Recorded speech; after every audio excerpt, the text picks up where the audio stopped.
great. Let's give it up one more time for Mike. And one more time for Chelsea. And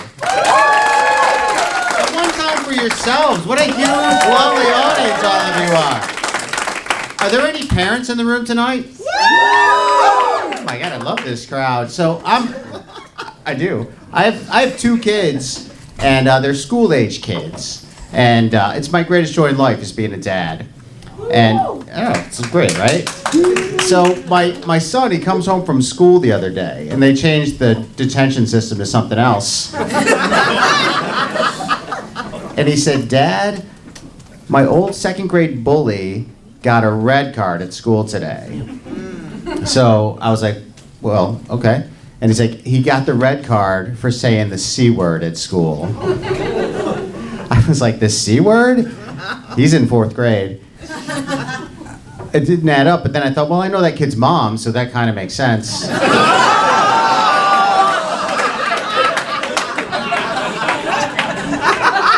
And then I thought about it for like another 5 seconds. I think you know his mom too, I guess.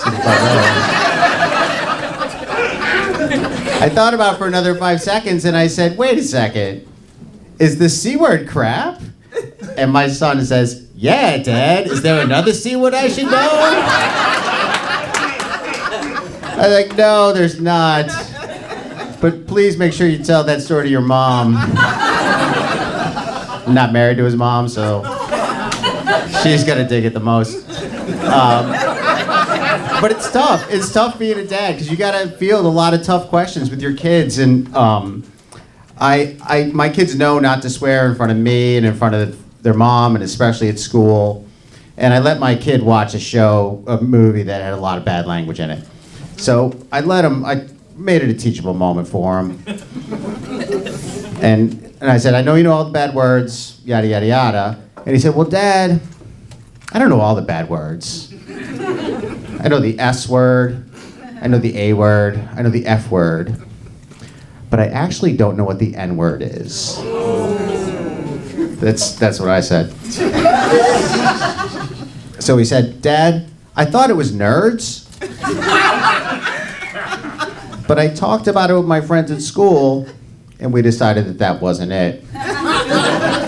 Dad, do you know what the N word is?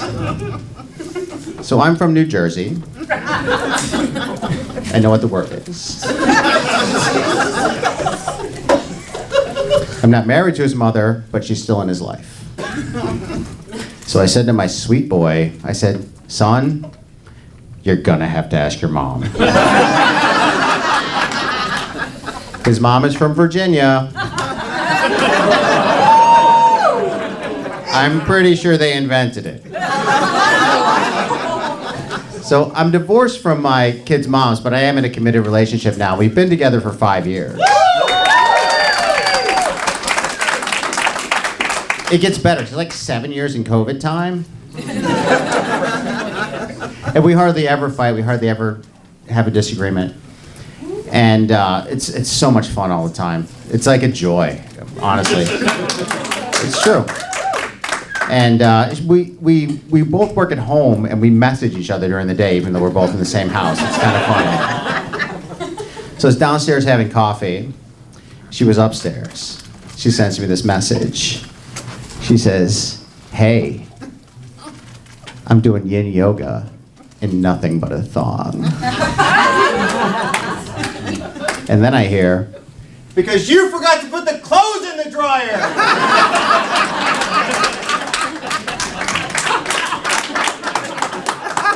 I'm older, I'm forgetful, it happens. She dedicated her practice to forgiveness. I love her so much.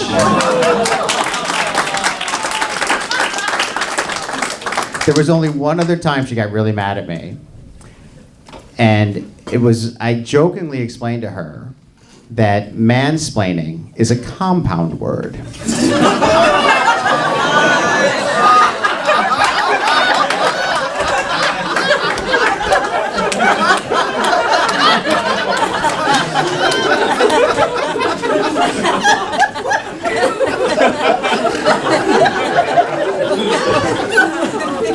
So she responded to me that so is douchebag,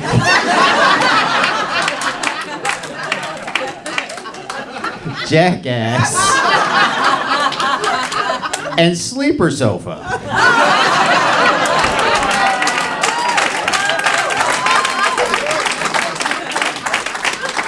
I'm not going to finish the joke, but my back was killing me the next day. It's tough getting older. So I was recently explained, I was mansplained, that mansplaining is actually not a compound word. It's a portmanteau. And if you don't know what a portmanteau is, that makes portmanteaus of us. I know, boo it up in the back, boo it up. I didn't really study English, so apparently it's a portmanteau. And I love a pun, and thank you so much for listening to that last joke. It was just for me. As a dad, I love a pun, and I super appreciate you guys for listening to it. I'm Bob Franks. I love you all.